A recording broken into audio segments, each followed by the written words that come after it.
Hello beautiful people and welcome to Vlogmas day 14. Or wait, is it 14? No, 15, my goodness. It's so awesome to be chatting with you guys. Today is going to be a informal Q&A session because I had asked you on my community tab in YouTube, or on YouTube I should say, if you guys had any questions for me, and I've also seen some reoccurring questions just come up during the course of Vlogmas that I thought I would answer for you guys. There's a lot of them just between what I've collected through the videos and through the community tab. So I'm gonna get to as many as I can, but if I don't, I apologize and we will sit down and do one again in future. And I will do the Advent as well today, just so you guys know. So bear with me, we'll do that of course at the end also. So the first question came from Jessica Green. She said, how did you and Shawn meet and how long have you been married? I was actually gonna do this question with Shawn, but unfortunately while I'm filming this, he's at work today. So I'm not gonna get the opportunity. But Shawn and I have been together for a really, really long time. We met when we were 21 years old. We met at a bar. It was very classy. I definitely had consumed some drinks that evening. And we actually saw each other from across the bar and we both had the same story, and this is gonna sound cheesy to some of you, but when we saw one another, it was literally like the rest of the room blurred out and we just had to like make our way to meet one another. And we had so much fun like talking and dancing that night, and like we just had this really lovely connection. And it was actually on that night that I knew I wanted to marry him, which some of you might roll your eyes at, but we've both said that. And I actually went to my mom, like when I went home that night, because she used to wait up for us if we went to like the bar or anything when we were younger. And so I remember she like obviously saw me when I got home that night from the bar, and she's like, oh, you know, how was your night? Like, did you have fun? And I said, yeah, like I think I met the guy I'm gonna marry. And like she was so stunned by the whole thing, and she's like, I'm glad you had a good time at the bar, honey. Like, I think she just thought I'd had a few too many drinks. And to be clear, I did not drive home. I took a cab with some friends, like they were with me as well. But yeah, the rest was history. We just knew that we didn't want to get married so young. And so we've been together ever since. So I think this January, because I was out for my birthday at that time. So this January will be 18 years that we've been together. And it's been a roller coaster. Like, we've grown together and gone through like wonderful ups and downs. And I love that man so much. Like, we just have such a strong bond with one another. And yeah, I'm just so blessed to be in our relationship. We're just very much in love with one another, which is, yeah, just, it's awesome. I love our relationship. So that's how we met. All right, next question came from Karen. She said, your eyebrows are on point. Thank you. She said, do you still follow the same routine from earlier videos? So it depends on what earlier videos you're talking about. My eyebrows now are actually microbladed.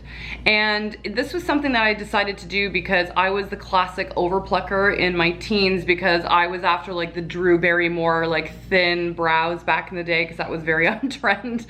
And I overplucked them and they just never ever grew back, which is really unfortunate. So I've had them microbladed, and I don't know if sorry, I'm not trying to get like super up close to you guys, but you can kind of see, and I just had them done like recently, so it might be a bit scabby on some parts still, but you can kind of see where my hairs are, but you can also see the natural strokes of the microblading that make it look a little bit more natural. And microblading is something now that I have done, I think this was my 3rd or 4th year. So all I do, because my hair, my natural hair, I don't know if I can show you guys, can be quite long. Like, you can see the microblading was done under here. But I use a tinted brow gel still every day just to keep my hairs in place, because they can be unruly. My grandpa had like the craziest brows, like brow hairs, and I definitely picked that up from him. So so anyway, I got his brows. So I still use the tinted brow gel, and then when microblading starts to fade, because you do have to retouch up your brows if you get this done every year to 18 months on average. It kind of depends on your skin and how the tattoo is done and all that kind of stuff. So I go, it's usually around like 14 to 15 month mark is sort of when I go to re-see my girl, and I love it. So when it gets close to that time when it starts to fade a little bit, I'll use a pencil to kind of fill in some of the areas that have started to get sparse. But it's like the best decision ever. And some of you have asked about my experience. So just as a Coles Notes version, do not skip out on going to someone good because this is your face. So if you're being led by discount rather than the quality of the artist, I would say be wary of that. And you want to make sure that the artist goes within the natural growth and direction of your brows in terms of the stroke marks. There's a lot of microblading artists that go in like these chevron prints and stuff like that, and it ends up looking absolutely crazy. And so that would be something I would be aware of. You also want to make sure that it's not someone that obviously presses too hard or too deep, because then you get like some scarring on your skin.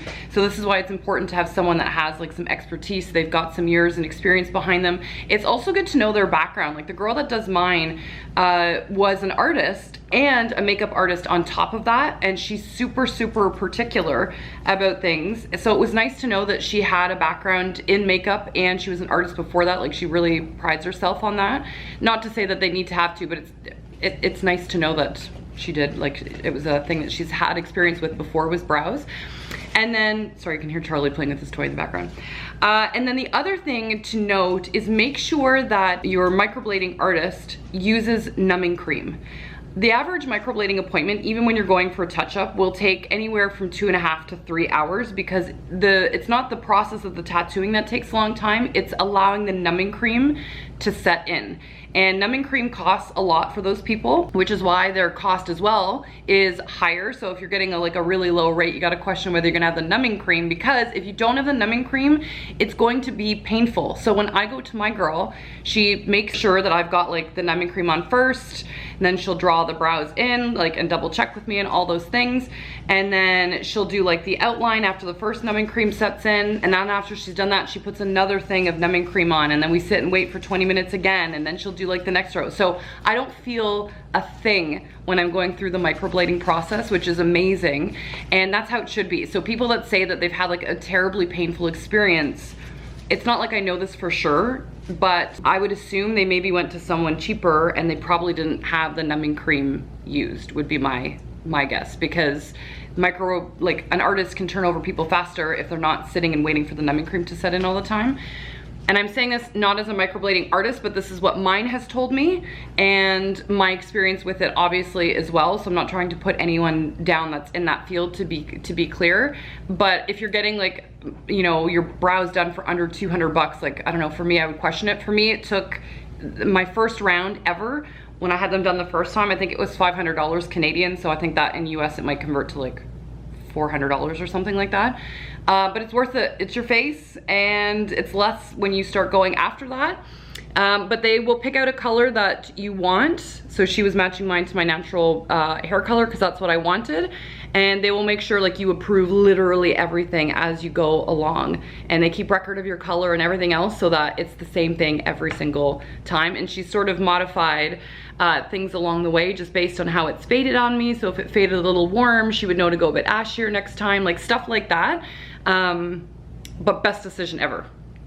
Best decision ever. Joanna Boivin was asking about my lashes, asking if, or what the secret is, and do I use a special mascara? So I don't. I use L'Oreal Voluminous. I actually just did a getting ready with me video on my channel. So if you guys haven't seen that for Vlogmas, I'm gonna refer you to go watch that, just because it talks about my mascara. I use an eyelash serum.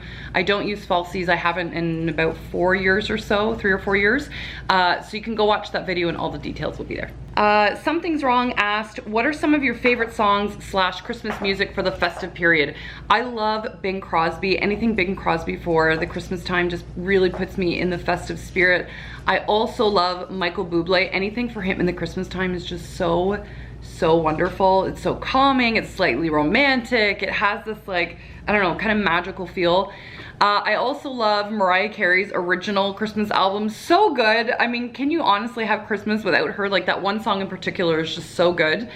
And you guys are gonna laugh, but I was a big teeny bopper back in the day, like massive teeny bopper. So NSYNC Christmas and Hanson's Christmas album, honestly, they are so good. Like, oh, go download them. Oh, and Christina Aguilera's Christmas album. I do like that one too. It's not as like traditional Christmas feeling, but I did listen to that one a lot back in the day. But the NSYNC and Hanson one, I still listen to it even now. I absolutely love them. Such a teeny bopper back in the day. But they're so good. What else do I listen to for Christmas stuff? Like anything specific? I think those are probably my big ones. There's so many though. Like honestly, what I've done now, like unless I want to specifically listen to an album, there's a couple of radio stations local here that just play Christmas 24/7 all the time. So I will just have that on in our home, or I will just pick like a Christmas Spotify list. But I sort of prefer things that are a little bit older, like the newer Christmas stuff that comes out. Like it's too, I don't know, it doesn't feel like overly Christmas. Like I'm talking about the poppy stuff. But like Michael Bublé, anything that has like a retro feel to it, or like Bing Crosby, stuff like that, that's right up my alley. So that's my festive stuff. But I'm game for just about anything Christmas, so I don't really discriminate. Shari Schmidt said, when wearing a sweater dress or longer sweater tunic, what's better, a pair of leggings or tights? I think it more depends on what you want. If you want something that's more casual looking, and you might, yeah, if you want something more casual looking, I would probably opt for leggings, let's say, for example. If you want to edge it up, you could get leather leggings, like that would look really cool. But I think tights would also equally look just as lovely. It really depends on what you want to do with your outfit, right? Like with tights, I mean, you could wear boots or combat boots, and you could get like a fishnet kind of stocking to make it a little bit more edgy, or you could get color tights to really create some cool color blocking in an outfit. Leggings to me just make stuff feel a little bit more casual, but I'm saying this very generically because I don't know what you would be doing with the rest of the outfit, and accessories can completely change everything, including your footwear. So I don't think you can go wrong with either, unless you're asking, I don't think you're asking my preference. No, you're not asking my preference. So yeah, it just depends on what you personally want to do. I would experiment with both and see what you feel more comfortable with. Rachel Smith said, can you talk about why you decided to become a stylist? I don't know if you've ever talked about that in other videos. So I have a video on how to become a personal stylist, and I don't know what happened, but somehow this like long video that was really detailed turned into some 18-second clip. I have no idea what happened to it. So I'm going to be refilming that process. Just so you guys can learn more about that for anyone that's ever interested in becoming a stylist. You want to hear about my story more in depth. Like as a Coles Note version, I mean, there's many reasons why I wanted to, so this is why I'm going to do the video more in full, but the one that's most dearest to my heart and the closest to me is that my mom and I were like fashion obsessed when we were younger. I mean, I'm still fashion obsessed, obviously. But we would do everything like fashion and girly and all that kind of stuff together, including like lunch dates and dinner dates, and we'd mix it with shopping, and it was just kind of our like bonding fun time together. And she was diagnosed with cancer when I was 24. And it was a terrible time in my life and my family's. Like we were just absolutely gut-wrenched. It just came out of nowhere for us. And we were told that when she was diagnosed that she had less than a year to be with us. So it got to a point where, and any of you that have had any family members or friends go through cancer, you know, like they end up losing a ton of weight through that. And she had really dropped some severe weight, and she just didn't feel like herself. And my mom was always someone that prided herself in her image and her style. And she literally had no clothes to wear. Like she had a bathrobe and her PJs, and that's really all she wore most of the time anyway, but she hated the idea of not being able to dress up. And it came to a head when her birthday was sort of rounding the corner. And around that time, it was also, we were prepping for Easter, and I kind of overheard her talking to my dad about this Easter like festive thing that was coming up. And because I knew that her birthday was coming up, I had actually gone out with a friend to a local mall, and I was trying to pick out some clothing pieces for her and get her a couple of outfits, because I knew it was really messing with her mentally to look in the mirror and feel and look sick. Do you know what I mean? Because like everything was hanging on her, like it was just pajamas all the time, and like her clothes literally, like she just couldn't get anything on, and she had no energy anyway. Like her cancer was everywhere. It had metastasized everywhere. So most days she slept through like anyway. So anyway, I bought her some clothing, and when I heard her over talking to my dad about this Christmas, or sorry, not Christmas, like Easter get together that we were doing with family, it was gonna be a brunch. And, you know, she was really feeling down about the fact that she had no clothes, and like she didn't know what to wear, and she didn't know she'd have the energy and stamina to do this thing anyway, even though it was only gonna be like an hour or two. And anyway, so when I overheard that, I went upstairs and I because I moved home to help take care of her when she was sick. So I ran upstairs to grab her present early, and I was like, screw it, I'm just gonna give it to her now because this was gonna happen before her birthday. And when I gave her the clothes, like, she just lit up, guys. Like, she just really lit up. Sorry, this makes me emotional all the time. And sorry. It was something that just really touched my heart to see her like glow and be so transformed by clothing, and to see her feel so good because she'd been feeling like so shit for so long. And I always knew that style had the power to transform how you felt, but it really connected with me in that moment. And when we went to this breakfast get together with family, like, she was just beaming all morning, and it was the most energy I've seen her have in so long, which is why I talk about the energy of clothing, because I felt it, but I've witnessed it, and I've seen it not only with my mom but clients going forward, and it changed my life. And I remember that moment, and I think, oh my god, like, I want to do this for other women. Like, they have to know, like, they get to feel good in their skin, and style's not fluff. And sorry, I'm trying to keep it, I hate being those people like on YouTube that cry, but that was what got me into style. And when I learned about image consulting and my training, and that it was about transformation from the inside out, not just like, oh, here's a cute outfit, let's put it together.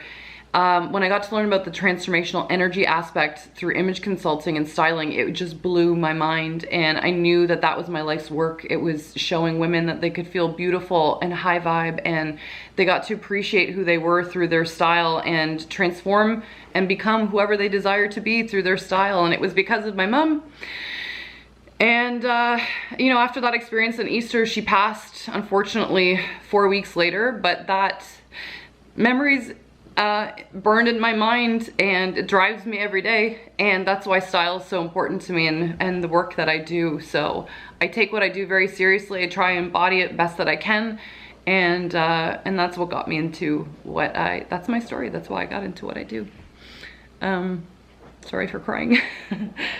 Charlene Osbloom, and I'm sorry if I'm mispronouncing anyone's name. She said, how do you stay motivated to exercise?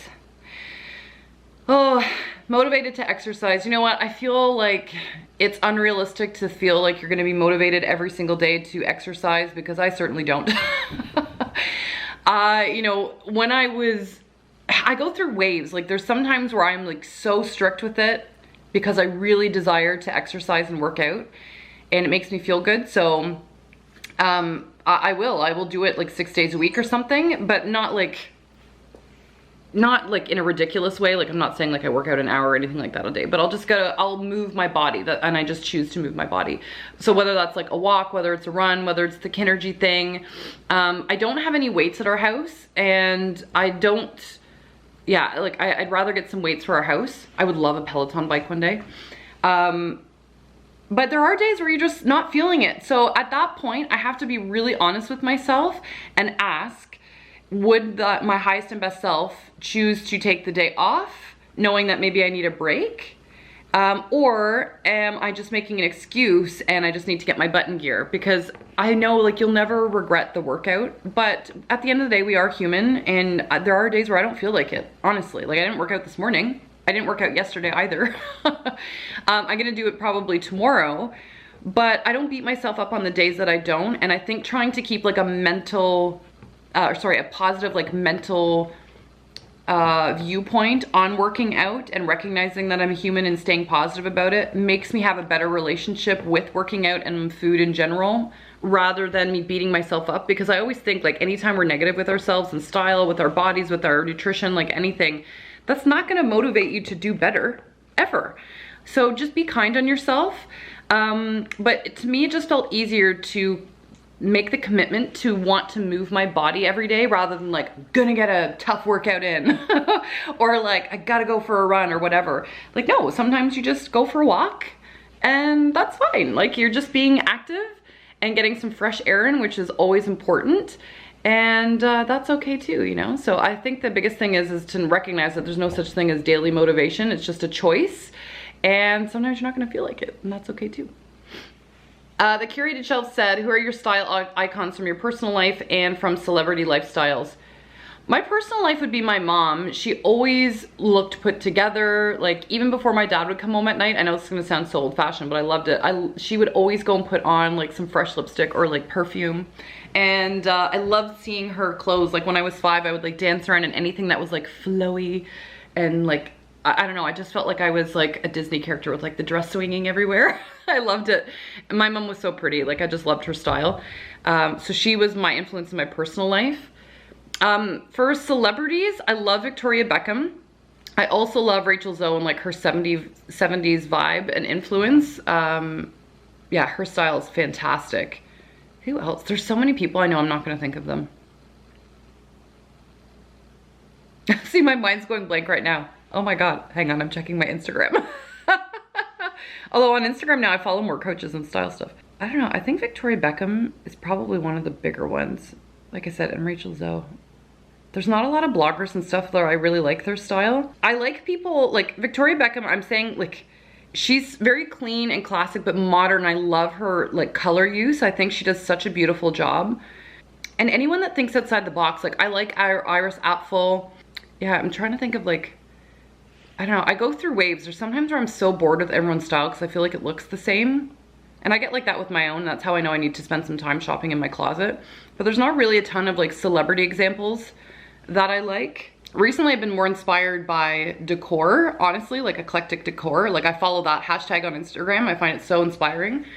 And I get inspired by, sorry, going back to the decor, like the color used in the decor. So I get more inspired by that recently than anyone's like particular style. Cause I don't know, when you go through like certain waves and trends in like fashion, sometimes it just gets so boring so fast. Everyone's wearing the same damn thing. You know what I mean? So I think for me, like I look for more fashion inspiration from like designers and runway, because some of the textures and layering and color combos are so unusual, and like I find that really inspiring. Like that's really cool to me. But I go through waves. Oh, actually, here's one on Instagram. I was just flipping through.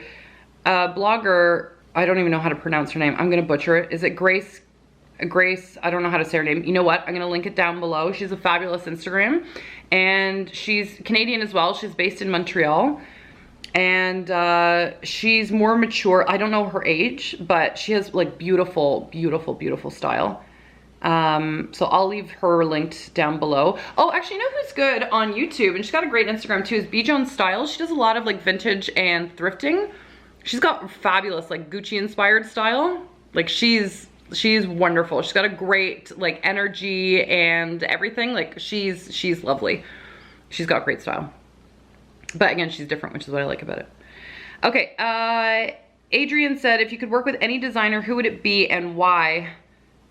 And do you buy Shawn his fancy clothes? Is he particular to any type of clothing? Okay, so any designer, I love Brandon Maxwell. Oh my God, if you guys haven't checked him out, I know I talked about him in Vlogmas before, but he's got a beautiful mix of like classic, but modern. There's a slight like romance and sexiness to his clothing. Like it's very, very wearable, but there's something kind of like romantic and whimsical about his pieces too, but it's modern. Like it's so beautiful. Highly recommend going. Like not enough people talk about him. His stuff is beautiful, absolutely stunning. I also love the brand Totem. Like they are beautiful. Love their stuff. I mean, there's so many designers. I appreciate really like so many of them because they're all different, and I like that mix of creativity. Like Gucci's great. Sometimes they're like way outside of my style box, but I love them. I also love Chloe. Like Chloe does such a gorgeous job. Love their stuff. Louis Vuitton, I always love. Bottega's had some really great things recently, like absolutely fabulous. I love their stuff. There's so many designers, like there's so many talented people out there, so many talented people, like it's unbelievable. Unbelievable. And then for Shawn's clothing, yes, I buy him more of his dressy stuff and have for years. Even his casual stuff I buy, like not his sweatpants and stuff like that, but anything he puts on his back is something that I've purchased, and then he just mixes to his delight from there. But jeans and a t-shirt are like his go-to. He's not fussy like at all.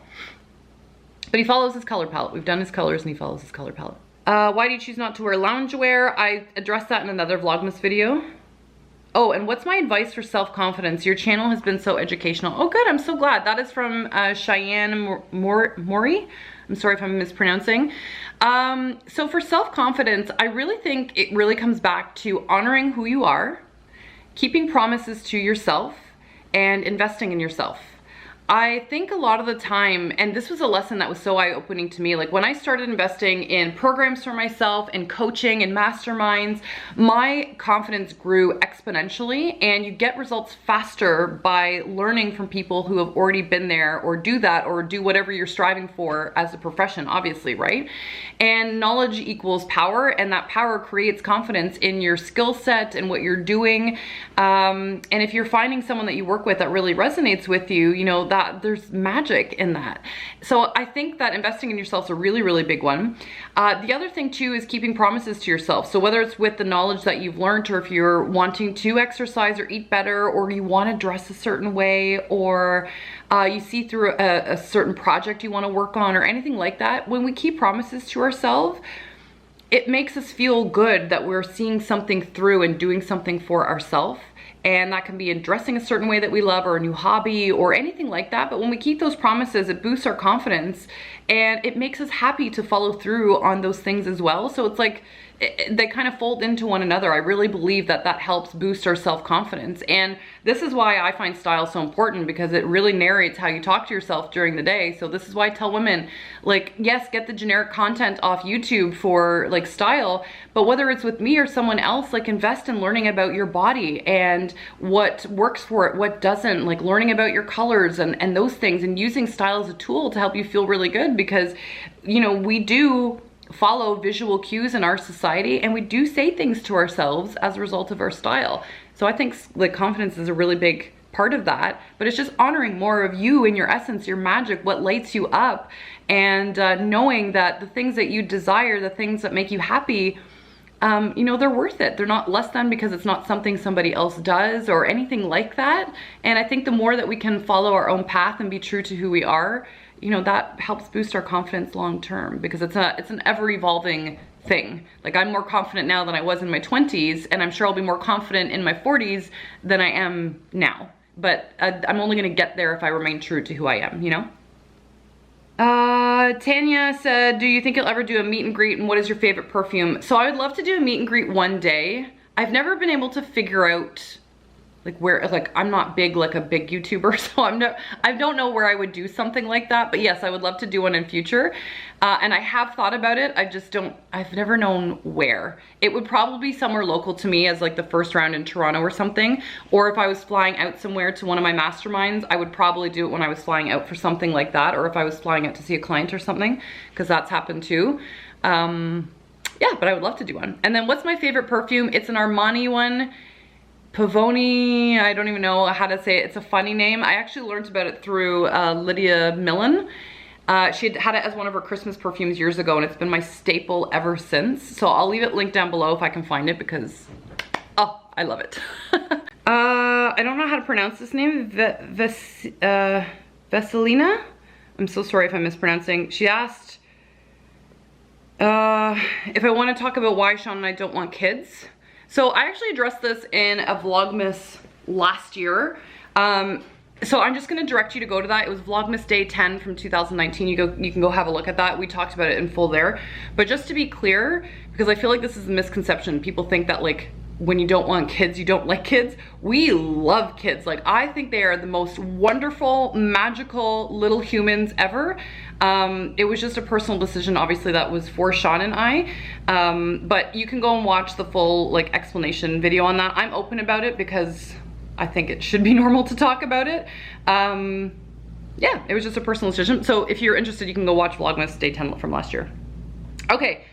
I'm gonna leave it here because I feel like this has gotten incredibly long. But like I said, if you guys have more questions, you can leave them down below. I will answer more in future. Maybe I'll do another one through Vlogmas, or I'll kind of start to naturally answer some of your questions during the vlogs as we go forward.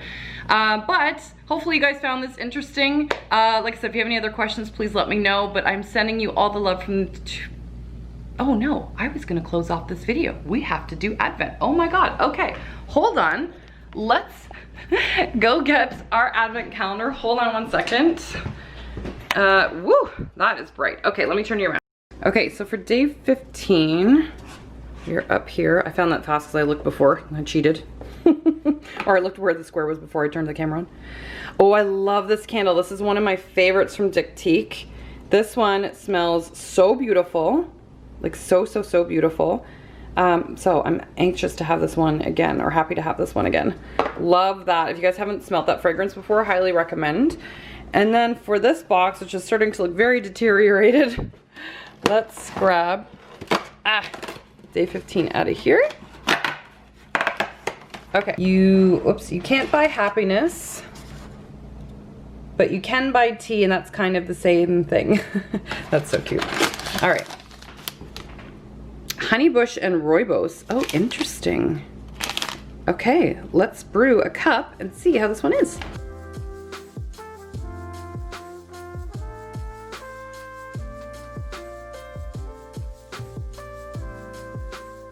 Okay, I'm just waiting for my tea to steep, and I realized I skipped over a question that was in the community tab by accident. So someone asked what were my top 3 priorities for 2021. Oh, and I apologize, I should have read who asked that. Leonie had asked that question. So top 3 priorities for 2021. Honestly, I would love to write a book. I have so much to say about style and like the personal development and how it intersects with style. So I'd actually really love to write a style book. I want to continue growing my podcast. I'm actually having so much fun on my podcast, and I get a chance to talk about things like women empowerment and like business and some other things as well that are important to me, and that I don't really quite feel fit YouTube like content. So I want to continue growing my podcast because that's been a lot of fun. And I'd actually like to pick up one of my hobbies that I had sort of abandoned back in the day. So I'd either like to get back into horseback riding, or a new hobby I was sort of thinking of is ballroom dancing. Actually, that's something I would really love to get into. I just think it's so elegant, so fun, so beautiful. And Shawn's actually agreed to do it, which is so fun. So, and obviously he's doing it for me. It's not like he desires to do that, but we're gonna look into that, and that might be something that we do in 2021, which would be cool. And of course, like, it would depend on how things like open up and stuff like that. But if not, then horseback riding for sure, because I used to do it, English riding, a lot when I was younger. I loved it, and horses are just some of the most magical animals ever. Like, they're just so beautiful. I mean, all animals are, they're so wonderful. But that would be something I'd like to get back into as well. Okay, moment of truth, guys. I've got the tea. Just throwing the tea bag away. It smells like very calming. Oh, I've forgotten what the flavor of it was now. I threw the bag out already. All right. It's good. It tastes it doesn't have like a ton of flavoring to it, this one. I can't remember what the flavor was now. Like, it just feels like a very calming tea. Like, I would add a little milk and maybe even honey to it. That was something my nan used to add to our tea when we were kids, is milk and honey. I feel like that would be really good with this. So that's what I'd probably do with this one. Really good though. Love this advent calendar, so good. Damn tea bags, so good. All right, guys, I'm gonna let you go here. I'm sending you all the love to the moon and back, and I'll catch you in tomorrow's Vlogmas. Bye, guys.